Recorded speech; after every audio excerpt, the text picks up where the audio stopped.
So Peter, with product led growth, like what's the right formula? I mean, you sample the product, they try it for a little bit. Like, is there a sweet spot on the time frame? Does it depend on the product? Like, when do you start nudging them?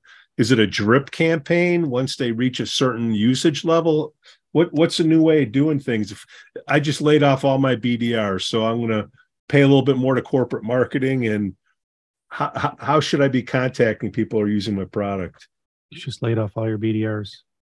Okay. I guess these are the times. Bad move right off there. Yeah. Okay. At least keep your ABM side of the BDRs around again to do customer exploration. It's all in your packaging and pricing. You're going to have to tweak it and tinker with it and have legacy plans. And we've all been there. We've bought some lifetime deal as this new user on this new platform, and that deal stops existing. And we tell friends about the product and they're like, oh, I can't find the lifetime deal. I had to sign up for $49 a month. Well, it's still great. I'd still pay $49 a month. I'm just happy I don't have to.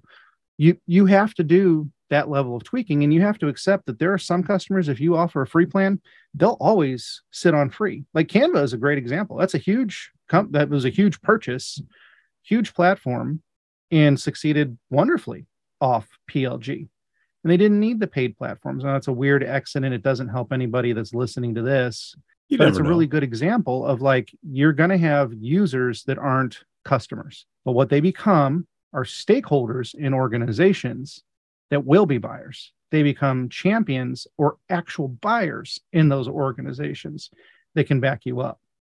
And that's when that outreach happens. That's when, you know what, if you want to be creepy about it, if you want to really use list power the right way, you look at your users and you see where they work. Because everybody's putting in their personal email address when they're doing this stuff, or they're putting in a burner email address. They're not putting in their work email, but we all have the tools that sync those things together. We all know how to enrich our profiles.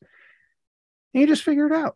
Like, is there a use case for this big organization? And then sure, now you start building into the product, like, hey, you're a free user. Hey, you're a low tier. You don't call them low tier, but you say, hey, you're a hobbyist user. There we go. That's a fun term. And say, hey, look, here are some ways that this works in an enterprise environment. One of the strongest points of PLG is great documentation, great customer experience, and a solid customer feedback loop. You do those three things, it doesn't matter what you price it at. It doesn't matter how many tiers you offer. It doesn't matter how you want to graduate people out of your self-service into your enterprise and your communication tactics and everything else. It's going to be organic, and it's going to be a lot faster than you think. You're not growing a sapling into a mighty oak. It's rapid. It's rabbits.